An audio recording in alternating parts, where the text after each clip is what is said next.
We've given away our whereabouts, and now some strange magic is afoot. But something in the Count's voice tells me he was actually surprised to see us up here. He clearly doesn't know everything that's going on, nor does he seem to be fully aware of the whims of his servants. What's this about sometimes the little ones will help? Is he about to get serious with us? It's been pretty clear from the start that he didn't bring us here to kill us.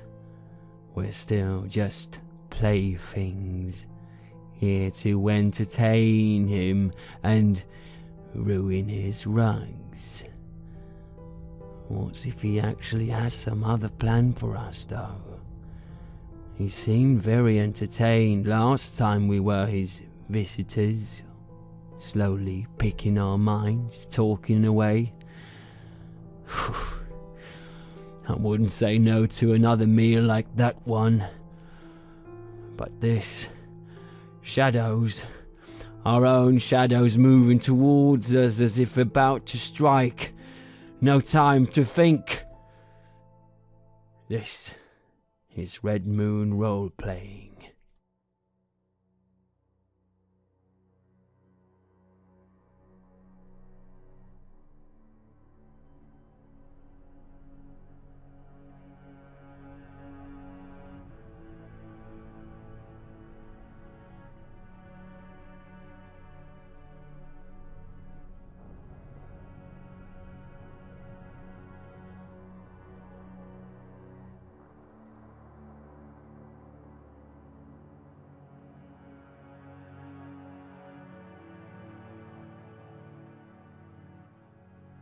You take a moment to step back in both horror and surprise as you see before you your very shadows materialize and form into strange, nebulous creatures.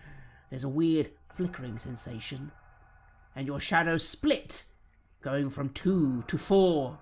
These strange creatures start to surround you, clearly with nefarious intent. Everyone roll initiative. 7. 18. Roshek, it is your turn. What do you do as these creatures close in? I waste no time, and I snarl. We don't have time for games, and I lash out with my blade, trying to cleave them. Roll your attack. 14. Roll damage. Are these creatures undead? Yes. 9 normal damage and 6 radiant. You move forward and cleave your blade straight through one of these creatures. It lets out an awful hissing sound as it quite literally seems to disintegrate around your blade. The radiance coming from within almost seems to evaporate it instantly. And one is gone. What do you do next? I feel a sense of wonder and I keep going. I lash out at the next one. 26. Roll damage. 7 and 2 radiance. And again, you strike forth at another shadowy spectre and watch in amusement as it simply disintegrates before your blade. You can feel a little voice in your head coming from your sword, clearly happy at its ability to show its skill. Is this all you have? And I end my turn. Roman, it is your go. Roshek has just struck forward and vanquished with ease 2 of these shadowy beings. You're pretty sure that the radiance from his blade is very much to do with this.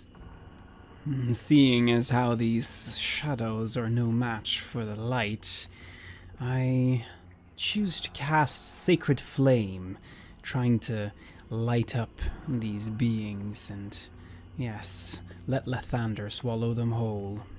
Sacred Flame is something they need to roll against Dex 15. They both pass. The light, I suppose, then barely misses them. Perhaps this is not as easy as I would have thought. Not being able to do much more, I simply ready myself, steel myself for the oncoming attack, and I have my shield and my mace ready.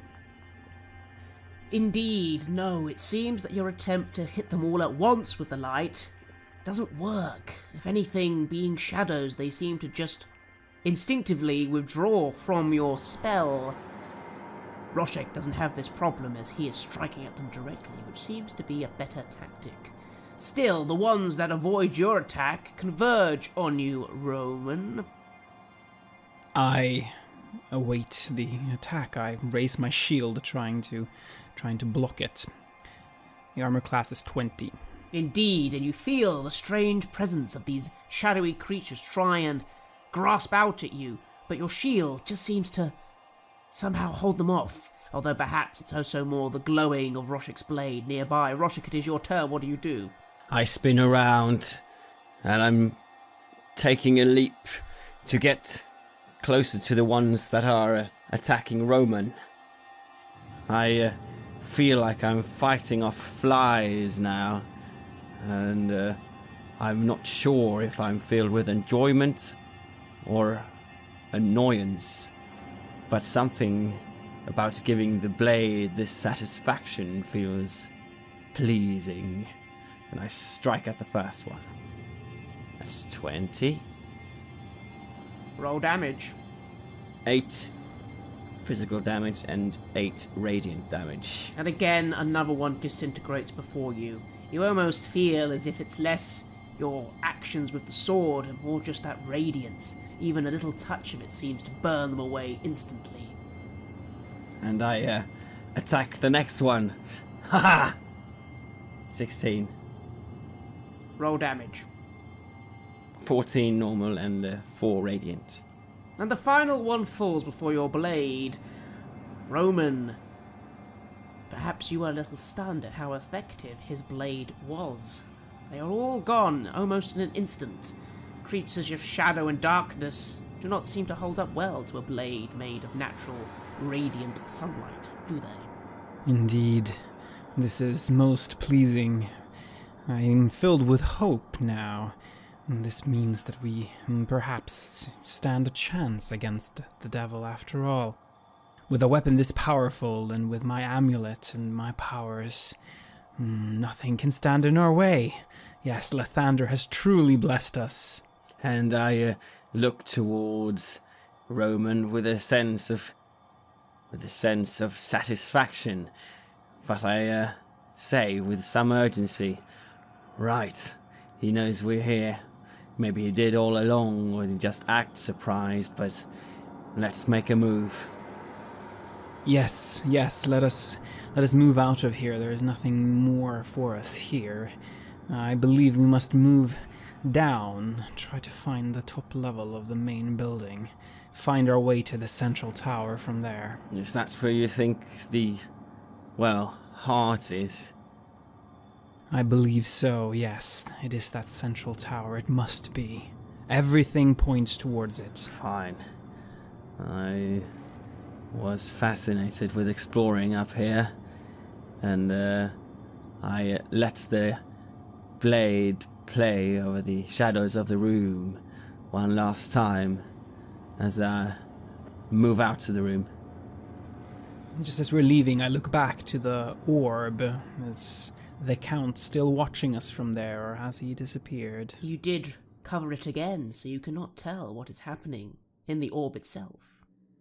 However, you do hear on the wind almost a large chuckle of laughter. Someone seems very amused with your little battle. Very amused indeed. But the laughter is lost on the wind rather quickly. You hear the shutters rattling quite violently. You are quite high up, you think to yourself.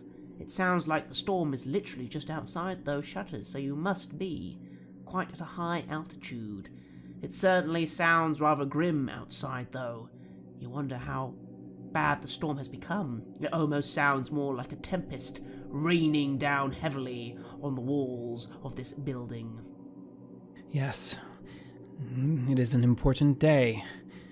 Even the outside, the weather, even that signifies this. This is a day of significance. This is the day when the devil dies, yes? Yeah, either that or we'll end up in the marching procession of countless people who tried. What ways do we have to choose from now?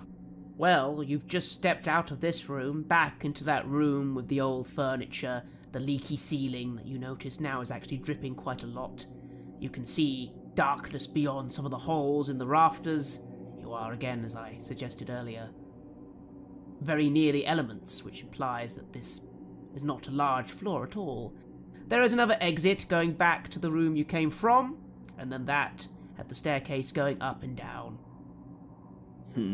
So we can still get higher up? Indeed you can. Also, Roman, as you're making your way through this room, a flash of lightning illuminates everything quite brightly for a moment, mainly through those cracks in the ceiling, as I suggested. You notice something you didn't see before.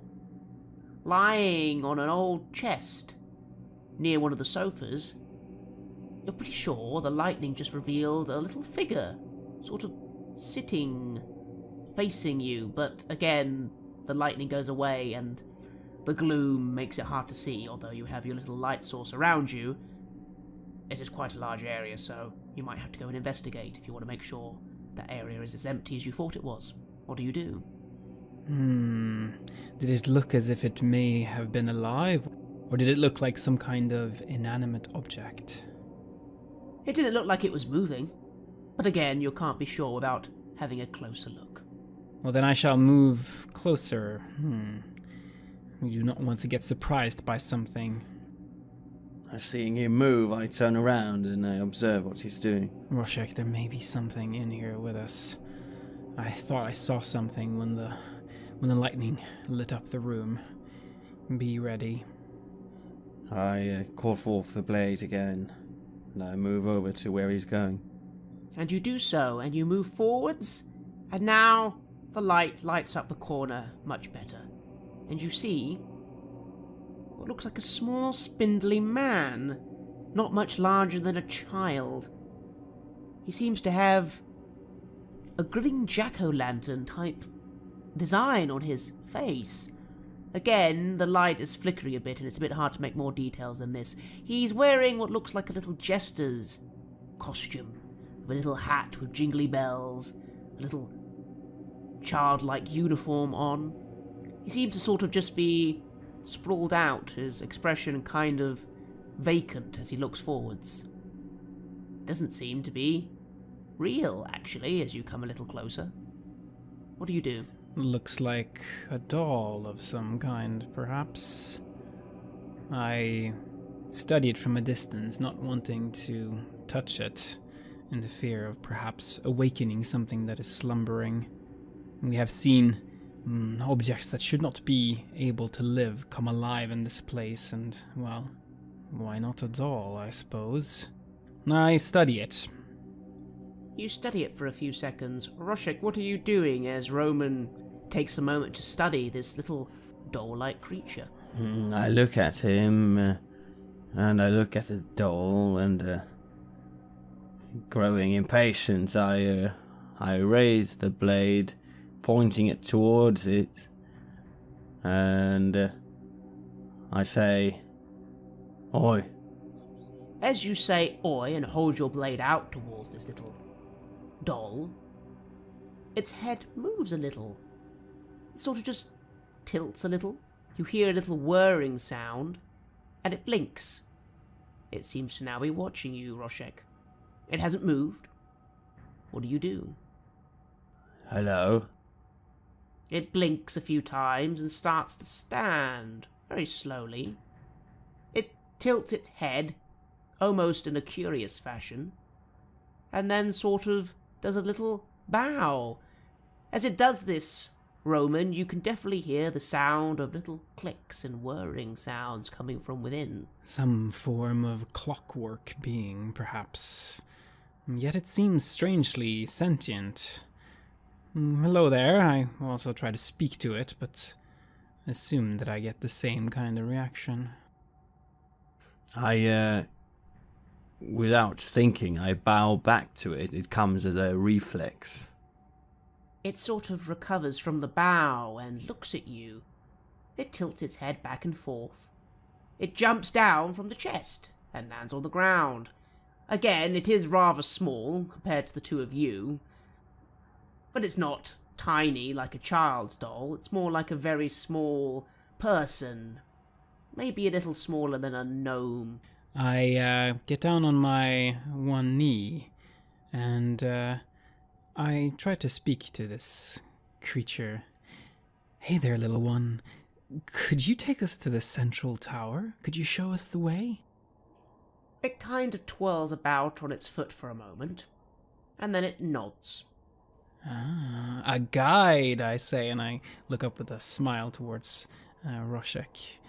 Yes, we are blessed. I scowl, thinking that this thing could lead us practically into anything, like a trap.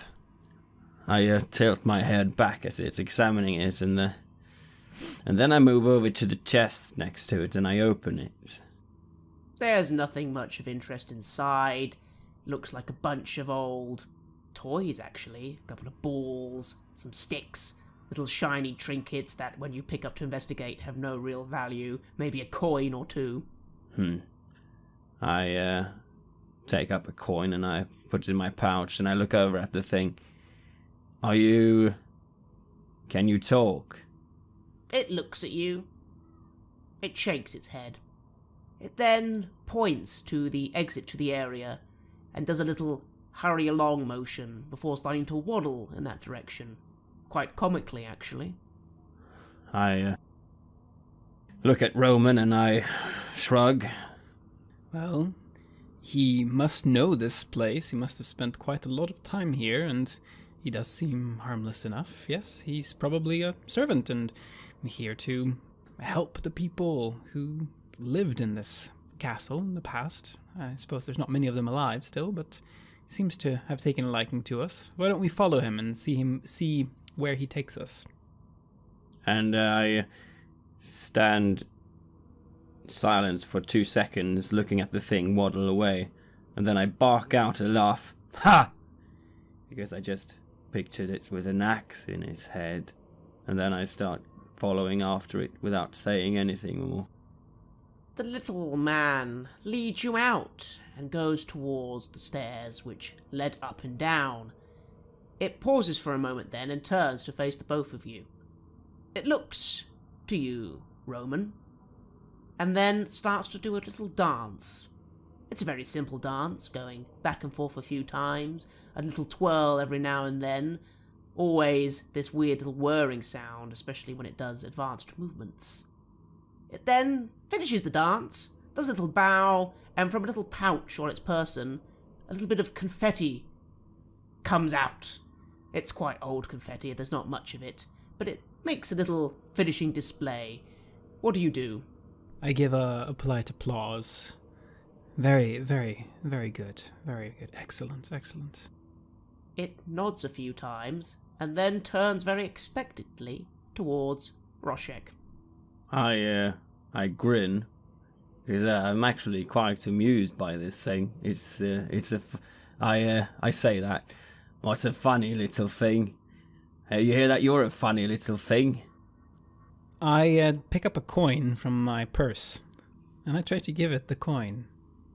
It comes forward and eagerly takes the coin, it seems, quickly putting it away in its pouch. It looks to both of you, does a little clapping motion, and nods quite a few times, and then, with almost more enthusiasm, starts leading you onwards again. It starts to climb up the stairs, going up, but suddenly you hear from above a massive gale, and almost suddenly a bunch of wind and rain fall down the stairs, blowing the little thing down a little, and it kind of falls a few steps. It shakes itself off a little, pauses, shakes its head again, and then points down and starts motioning for you to come down instead. What do you do? Do you mean that... Do you think it's broken upstairs? We can't move on? Must be. Perhaps there was something that connected the towers in the past, or perhaps even still, but this weather must make it impossible to traverse that way. Yes, I too favor going downstairs. Maybe he doesn't like water, I say, and I hold out my hand with the blade in it towards the stairs, offering the little man to lead the way. He nods again and now starts going downwards. You can hear from here that there definitely is a lot of noise coming from up above. You're pretty sure that must mean it leads outside, but again it sounds tempestuous outside. The gale is roaring, the elements perhaps not very friendly up above. I'm guessing the outside way would be the least expected way. Yes, I believe so. Let us follow it. Hopefully less risk that way, and I do enjoy watching it dance. It's sort of refreshing with this bright spirit in this dark place. Somehow it feels as if Castle Ravenloft, the place expected to be the darkest, has had the most amount of light. It is so difficult to fathom. Well, I continue following the little creature. And he leads you down the stairs, bobbing along, seeming quite content, although it still makes no actual noise. Every now and then it looks back at you, its little red orbs of eyes, its expression of a smile, and painted on the smile that jack-o'-lantern design. It's a bit unsettling, you suppose, but again, it doesn't seem to be any harm, and he continues to lead you down. He's led you down past the floor just below, which was the one where you met Escher, with the portrait and the rug, and now he's once again leading you down the spiraling staircase. What do? I reach out to the ring on my finger, and I'm trying to get a sense of Esmeralda's location. It's below you, and moving quite slowly, but also fast enough to imply that wherever she is, she's not standing still. Ah, good. At least she's not captured or dead, hopefully. And, I keep following the thing. You do indeed, and once again it comes to the door leading off from the stairwell that you didn't go through, the one you passed by quickly. If you were to make a guess, Roman, this must be the third floor. The floor just below this was the one you remember where the accountant's office was. It looks to this door and begins to move towards it, pushing it open ever so slowly. What do? Yes, this is the way. This is the third floor. And this will lead us to the central tower. I follow close behind. Roshek?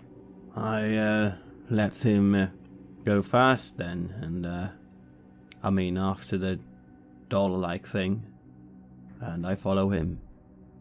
I whisper back to Roshek, should there be traps, perhaps he knows where they are. It might be good to try to follow in his footsteps. Right. Or he'll lead us into one.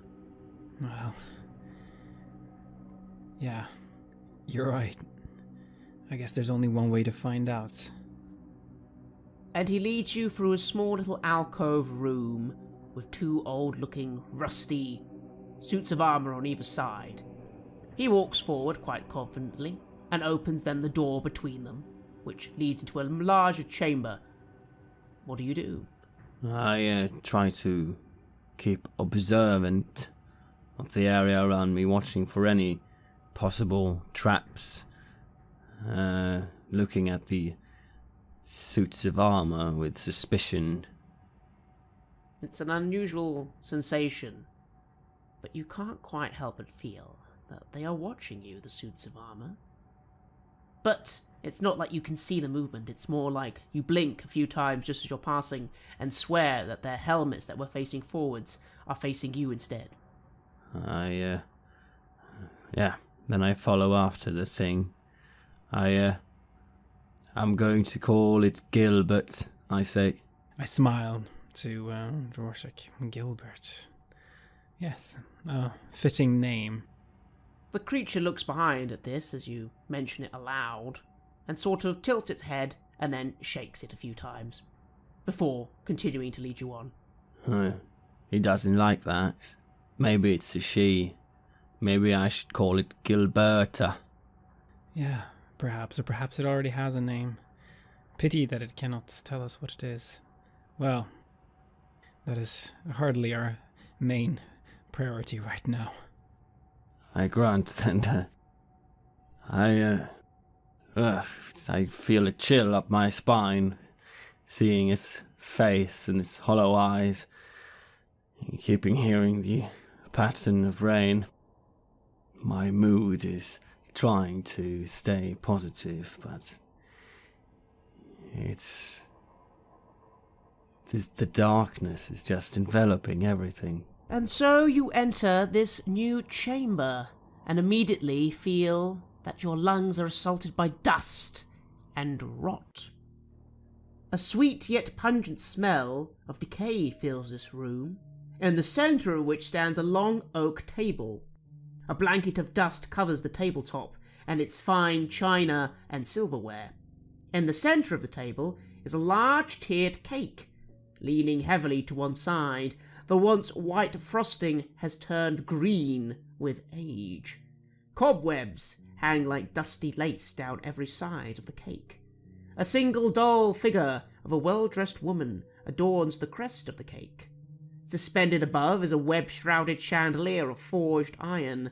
An arched window in the south wall is draped with heavy curtains.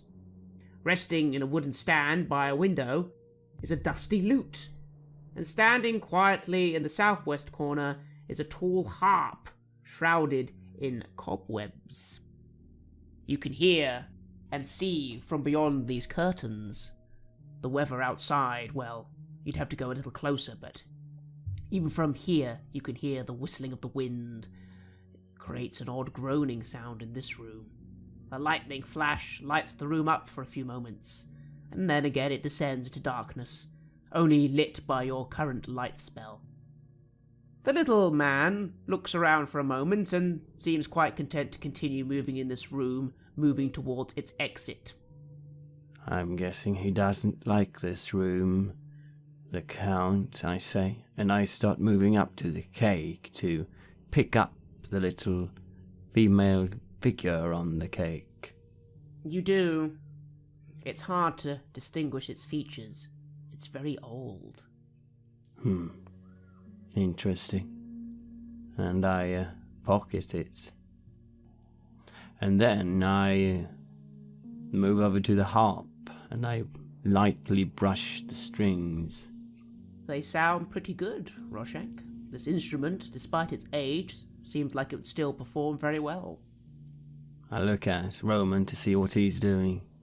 I am following our newfound friend, trying to move through this room.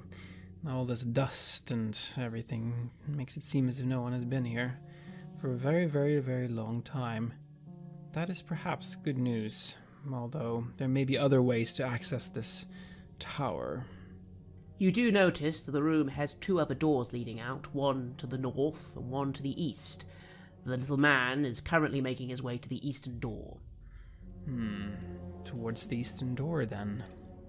I get a short image in my head of a court and someone sitting and playing the harp, and me sitting on a big throne with a gleaming sword in my hands.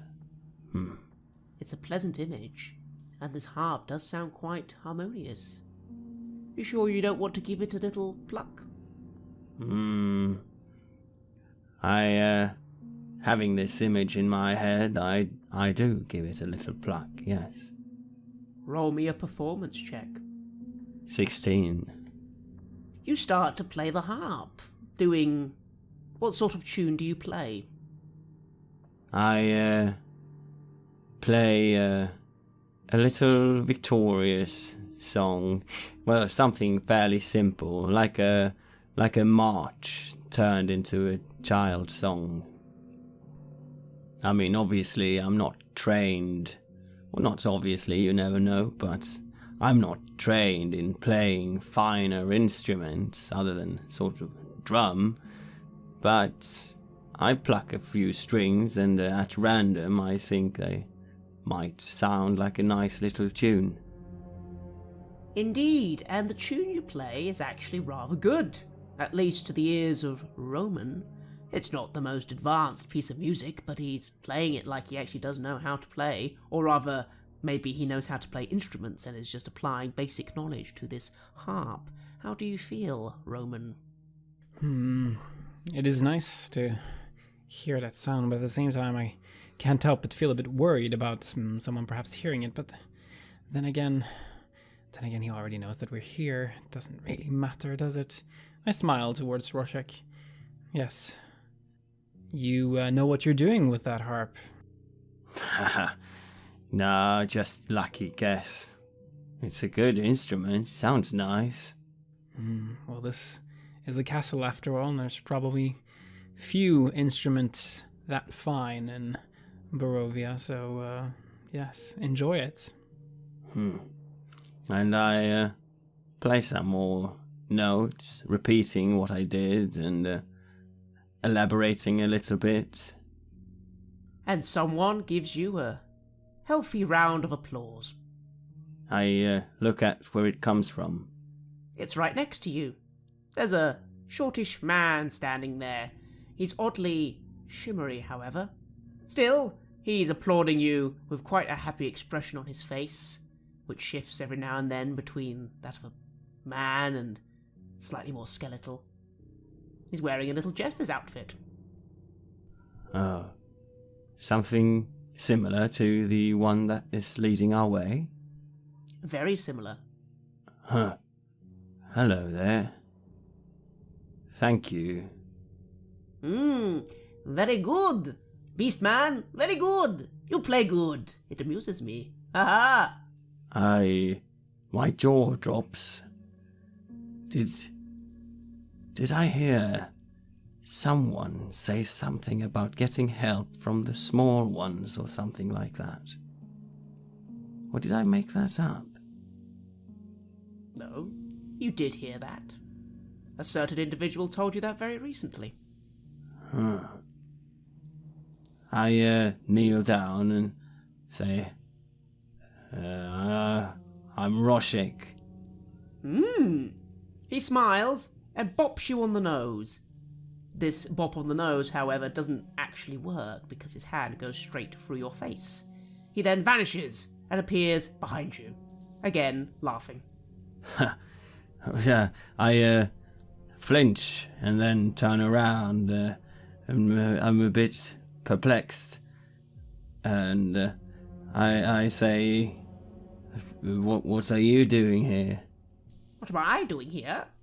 I am here. What are you doing here? Are you a friend of the Count? Am I a friend to the Count? What a question. What a question. Perhaps. No. Yes. Maybe. We are getting help here by, and I point towards the short jack-o'-lantern styled man. Indeed. Indeed. Helpful is he? Not helpful to me. No, no, no. What do you need help with then? Well, how about not being dead? Ha ha ha ha! Yeah, I suppose that's... Do you need to be put to rest? And I look at Roman. Perhaps something like that is the matter. I am a priest of the Morning Lord. If there is anything that I can do, then please just name it. What good is a priest who doesn't believe in anything he preaches in a land where none care? That's the real riddle, isn't it? Or maybe not. Ah! I look at Roman in a suspicious manner, like he's trying to read how he reacts to this. What he says there, it is something that connects with the doubts that I have sometimes had in the past, but I've come past all that now. I do not have those anymore. I have, after all, seen that I am the servant of Lathander, that I must fulfill his mission. I have no doubts anymore. I am born again. And that's why we're going to succeed here. That's why we're going to succeed. So no. It doesn't make me feel anything in particular. He's wrong. Wrong, yes. So, your expression then you don't get thrown off guard or anything then? No, you just see me looking a little bit annoyed at this statement. Well, we're here to relieve the castle of his master, so to speak, and relieve this land of his presence as well. Would you have any problem with that, little one? If one gets rid of the sun and moon, does that mean the land is no longer there? So do you have a problem with the land then? I have a problem with no one. Do you have a problem with me? Why did you summon me from beyond the grave, sir? Is that what I did when I played the harp? You did. I played it once. Very good I was. Good at all things, I, Piddlewick. Piddlewick, is that your name? Bitterwick? Poof! Piddlewick! Silly beast. And it bops you on the head again, which again does nothing, and then teleports behind you, laughing. Hello, Piddlewick. Do you know the name of your friend over here as well? Him? Piddlewick. Oh. The doll is looking at this ghost, sort of very still. He kind of then motions for both of you to get moving and follow him to the exit. Come along with us, if you will. We need to get to the central bit of the tower. Is there anything you can do to help us in our task? No. Yes. Maybe. He moves around again. Piddlewick may help you. A Piddlewick already helps you. Haha, that's funny. 2 Piddlewicks. I find this funny, and I try to catch the attention of our little friend, the clockwork one. Your name is Piddlewick, I ask? It nods quite a few times. Nice to meet you, Piddlewick. Thank you for leading us. The other one pops up in front of you, Roman, and goes, I, Piddlewick, have led you nowhere. Ah, this is complicated. Let us move to the central tower. Come now. And, I get the sudden urge to see if piercing this little ghostly apparition with my glowing blade would also make it dissolve, as did the shadows. And, I consult the blade. What would it feel about this? The blade feels annoyed. Why are you trying to attack boring apparitions? Where is the next beast? Where is the next prey? Where is the next fight? And I smile at this too. It feels like this world is getting populated by strange voices. And I let out a little snort, and I start following the mechanical Piddlewick. You feel from behind you, with another amused little laugh, this ghost just remark, Perhaps in the crypts beyond, deep down below, I will give thee something, Mr. Beast, for being so skilled at the musical instrument. Look for it. It'll be labelled Piddlewick. Also, don't let him push you down the stairs. Ha ha ha ha ha ha! It's not very pleasant. Thank you, Piddlewick. Enjoy the rest of your slumber. Roman, what did you think of that last comment? Push down the stairs? There are so many strange creatures in this castle. I really wonder how the Count puts up with them. This must have been a place filled with so much life once upon a time. I was just thinking to myself, how would this little thing manage to push me down a stair? And I turned my face back towards the clockwork Piddlewick and I follow it. It pushes open the eastern door and begins to lead you into the next room. You hear some more laughter behind you, but then when you look, there's no one there. However, a few seconds before you then enter this new room, you do hear a sudden crash from behind you. What do you do? I swing around to see what this was.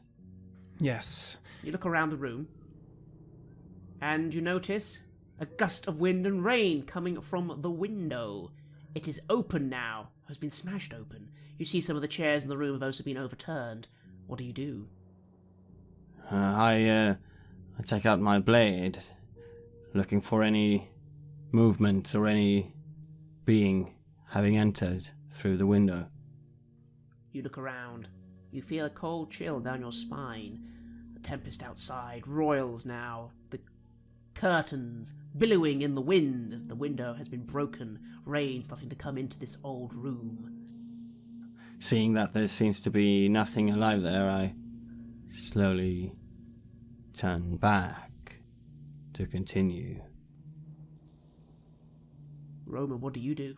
Having heard this noise, I too have looked around, worried.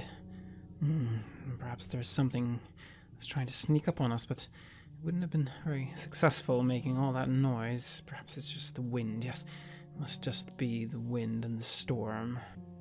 Yet I remain on guard, and I continue following our friend. And you both leave the room, although something now makes the joviality of the scene you were just in feel a little hollow. You feel watched. You feel cold. It's not pleasant.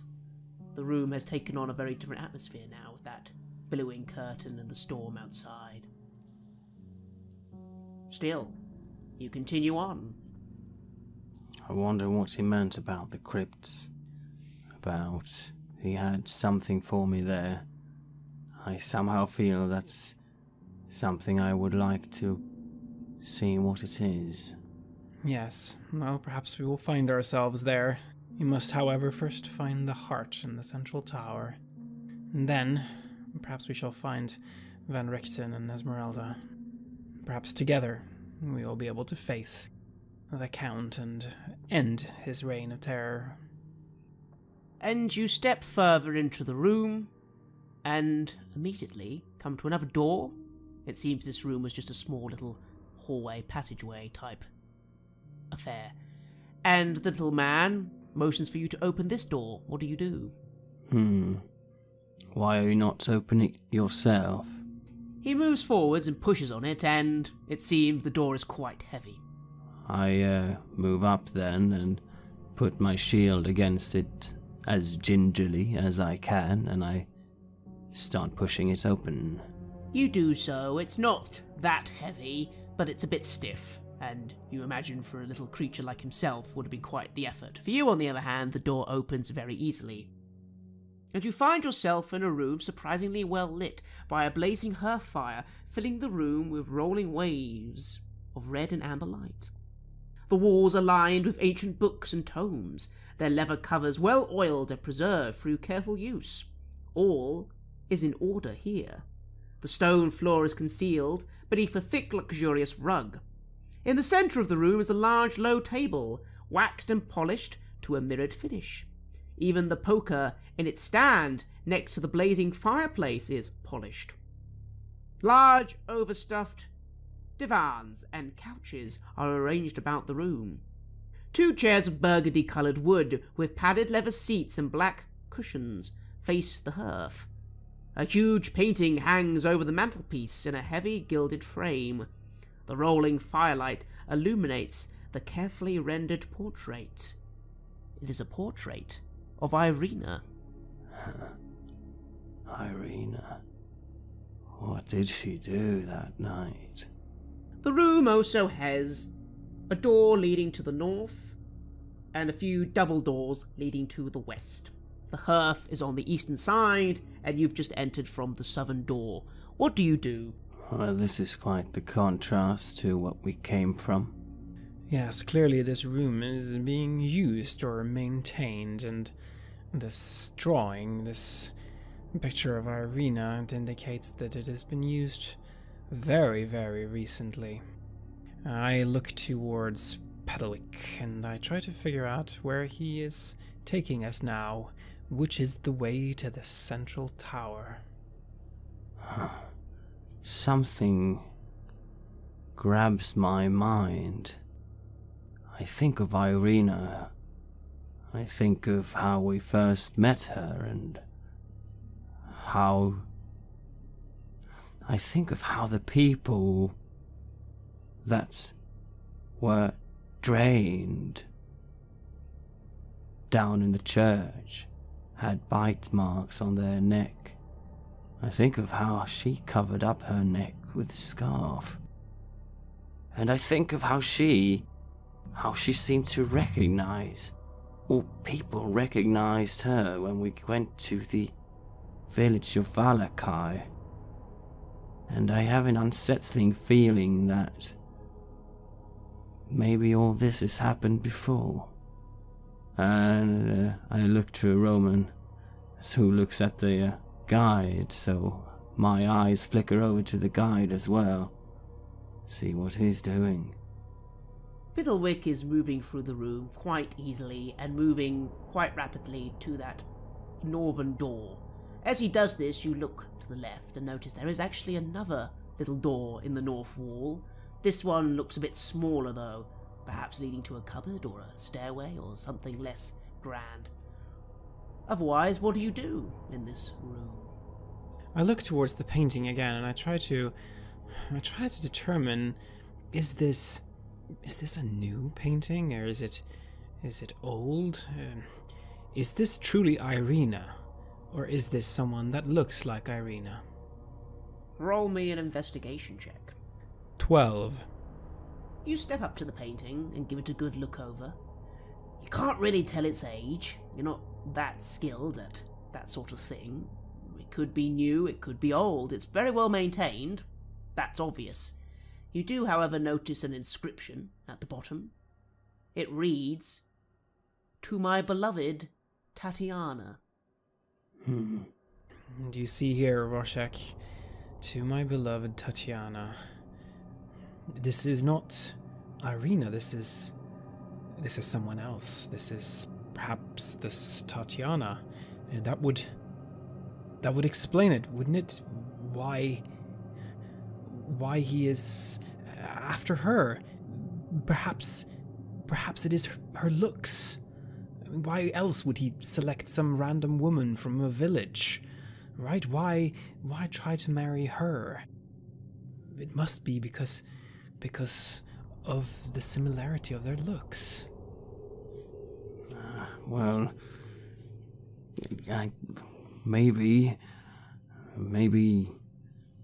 maybe still they're the same somehow. No, they can't be. And I seem a bit perplexed now. You notice that I'm a bit distraught by something. And I read the plaque as well, and the inscription. Tatiana.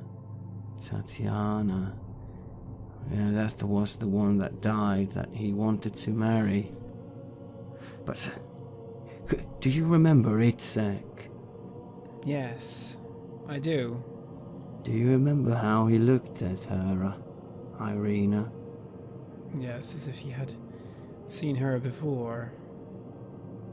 Perhaps he had. Well, I didn't see it then, but I think you told me about it. Yeah. Well, their resemblance is striking. I can certainly see why he would desire her if this is how his his love looked before she was lost. What if this place is stuck in time somehow? This whole realm? But no, people keep dying and people are young and some... It doesn't make sense. I don't like this, Roman. I don't like this. No, me neither.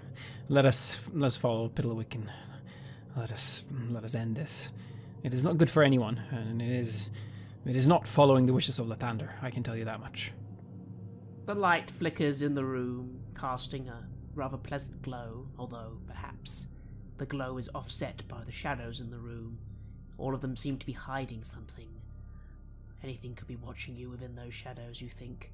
Even though that doesn't make any sense, because you can clearly see nothing there. You do feel, Roshek, especially, that it's more than a passing resemblance. No. This is a very good painting. It is Irina, other than perhaps the clothing and the hairstyle. I'm thinking to myself that he's just calling her that. Yeah. He's putting the name Tatiana on someone.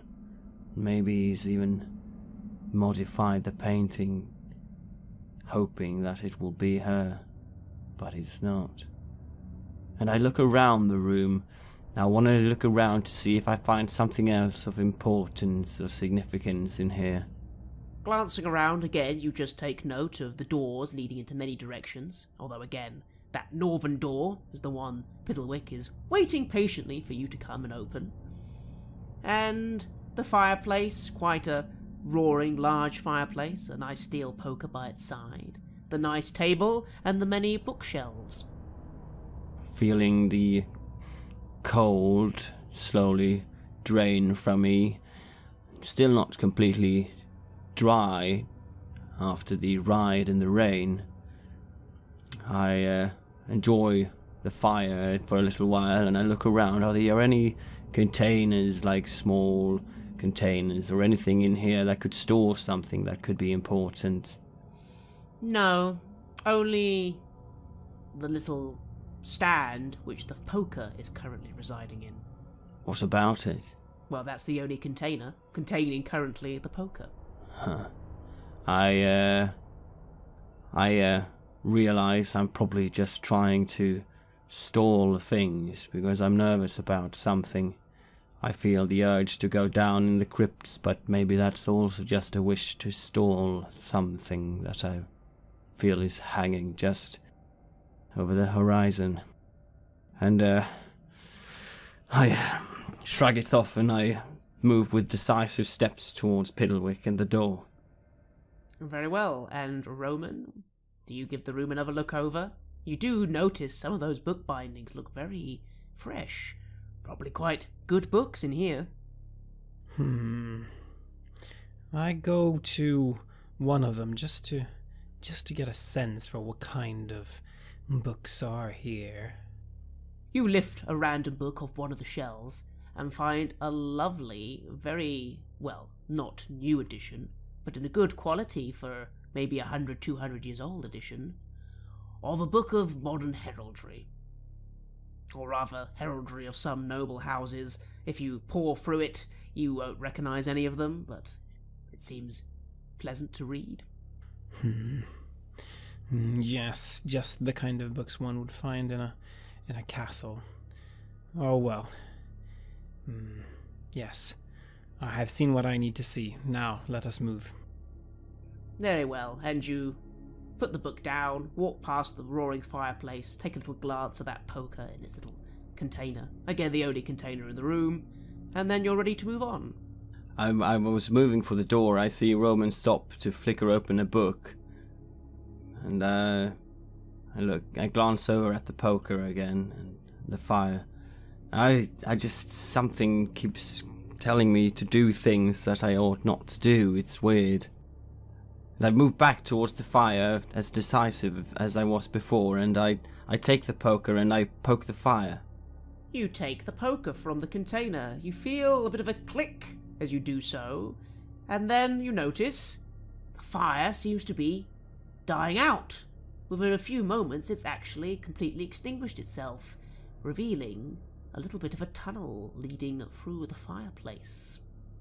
I stop halfway through the gesture, and I say, "Well, I'll be." And I look into the tunnel.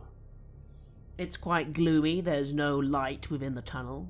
It definitely leads somewhere, though, you assume. What do? I look over to Roman and to Piddlewick to see if they reacted to this. Did I hear something from, yes, the sound? You did. He's played around with a poker and suddenly the fireplace has died out. The room has fallen into darkness again, other than your glowing light. Piddlewick turns his head, sort of shivers a little, and taps on the door to the north. You seem to have found something there. Perhaps some kind of secret compartment of some kind. I start moving into it. And you move into this little tunnel. You have to crawl a little through the fireplace. You have to be very careful because obviously the coals are still hot and it burns you a little as you move through, but it's not that bad. You're wearing well-armored shoes and the fire was extinguished. You sort of cough a little as there's a lot of smoke in this area, but you do seem to, with your dark vision, see you are in a little back chamber. Resting on the floor of this smoke-filled room is a closed chest, surrounded by piles of gold, silver, and copper coins. The fittings and clawed feet on the chest are evidence of great workmanship. Attached to the east wall are 2 torch sconces.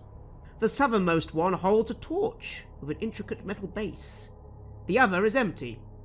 A skeleton in broken plate armor lies against the wall. The skeleton's right hand is on its throat, and its left hand holds a matching torch, which looks like it may have come from the other scone.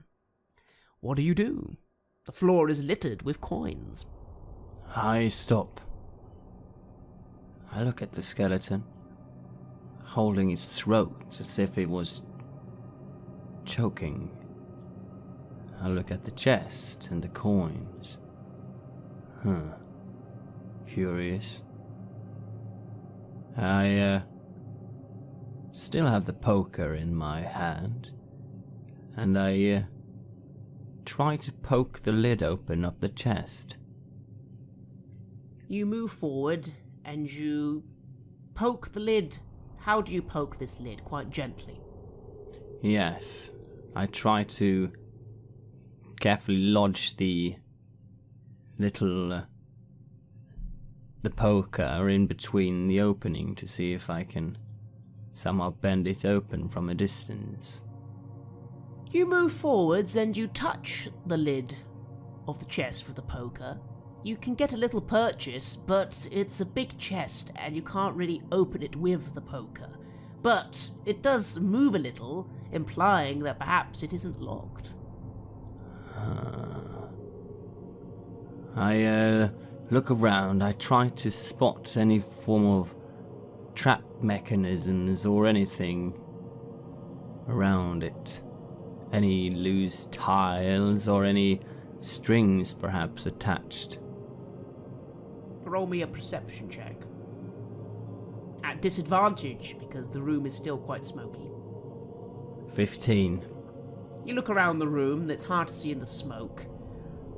You think you can see a few little slits in the walls, quite high up though. Some of the smoke seems to be dissipating into those little holes.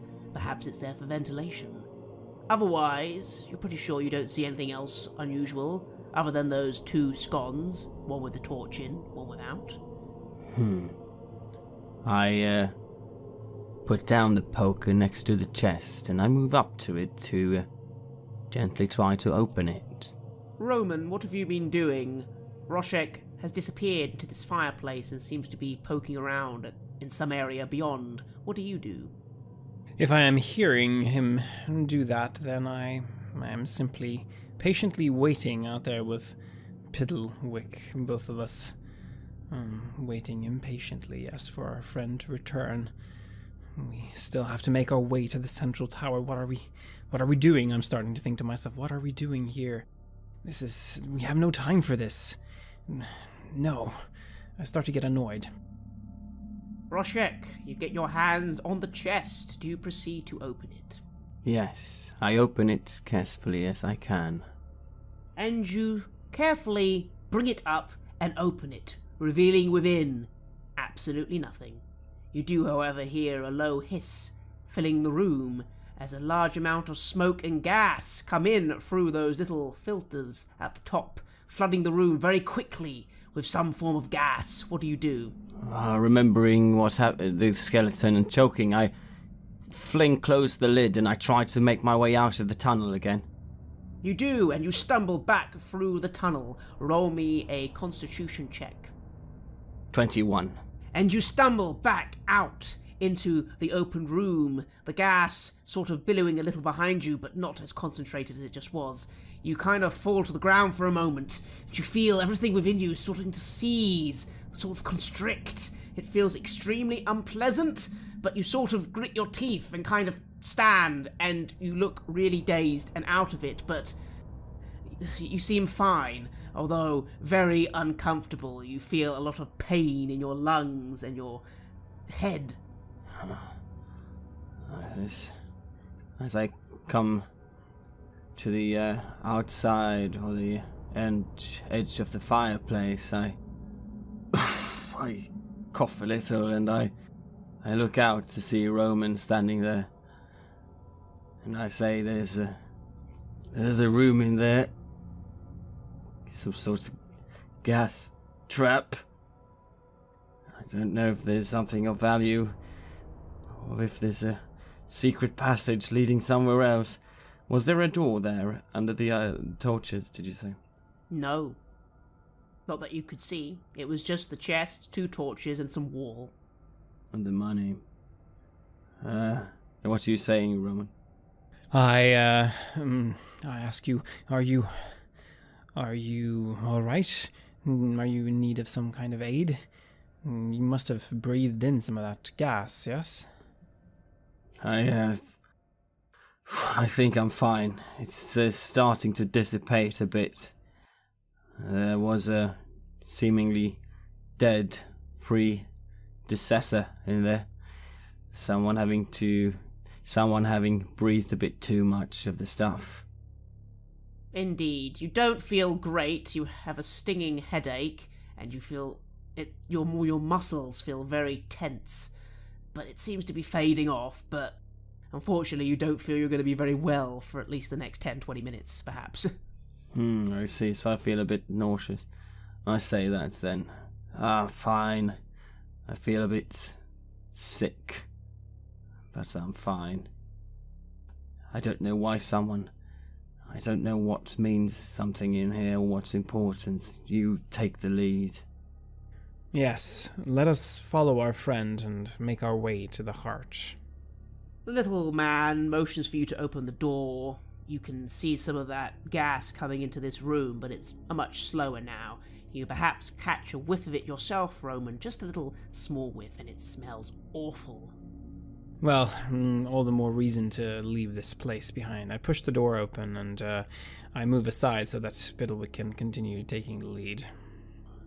While I'm thinking to myself if that room serves a purpose, or if it's just another part of the doll's house where he would enjoy seeing someone suffer.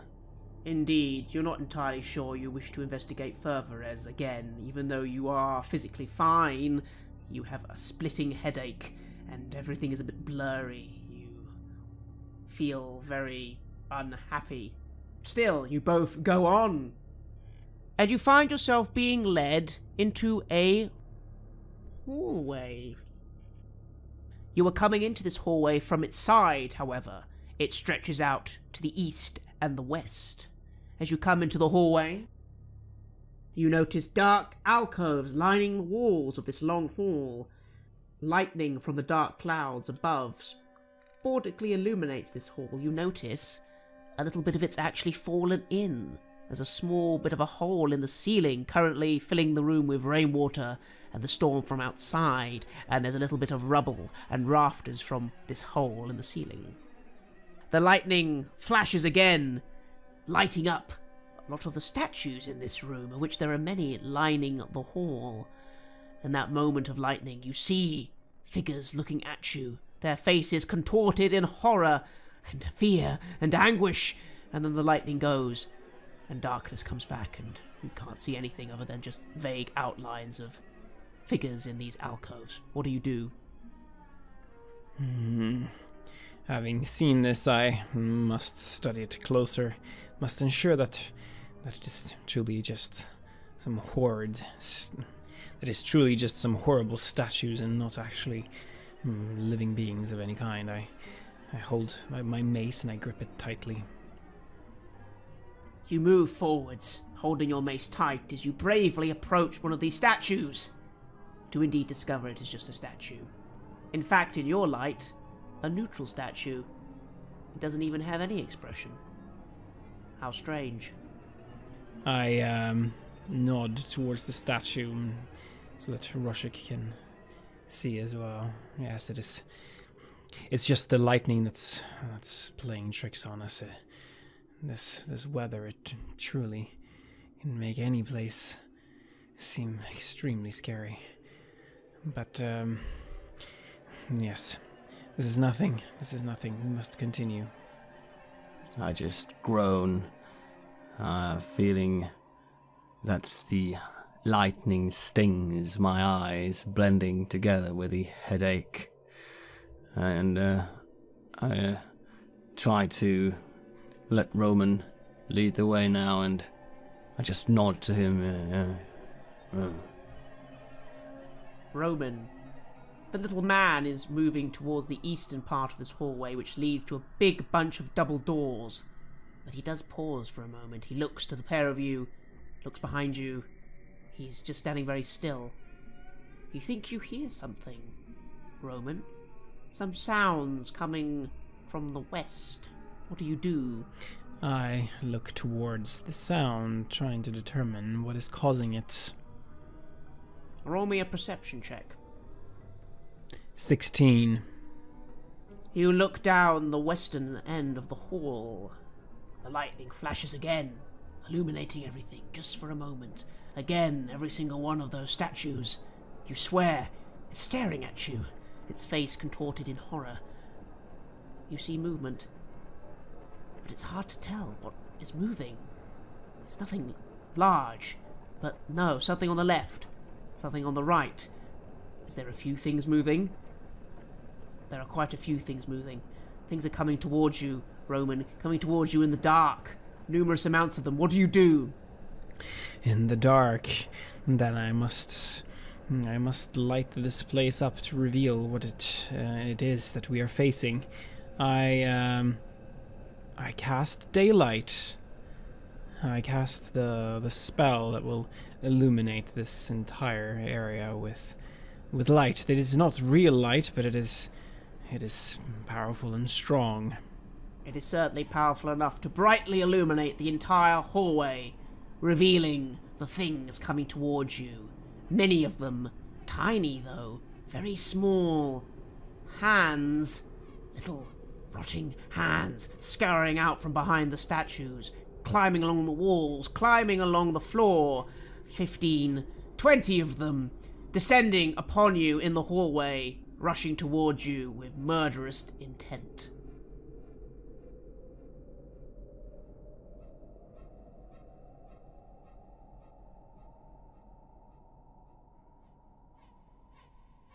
You have listened to an episode of Red Moon Roleplaying, where we play the campaign Curse of Strahd for Dungeons & Dragons 5th edition. Curse of Strahd was designed by Christopher Perkins and based on the adventure Ravenloft, written by Tracy and Laura Hickman in 1983.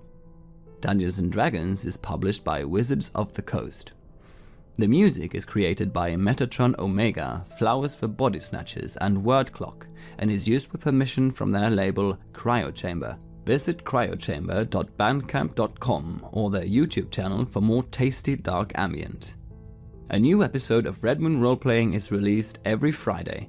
Please like our Facebook page and give us feedback, comments and input there. You can also visit us at redmoonroleplaying.com. Finally, a huge thank you to our growing base of supporters. You are truly amazing and inspire us so much to keep going with the show. If you haven't yet found us on Patreon, please have a look at the links in the description and see if you want to show your appreciation and encourage our work with the show there. While the show will always be free of charge to our listeners, Patreon supporters have access to extra material such as our bonus Q&A podcast Ask for the Moon, where we discuss all topics and questions our Patreons have for us. You can even get access to the full-length, raw and unedited versions of our gaming sessions way before they are released as finished episodes. Thank you for listening. Looking forward to meeting again next week.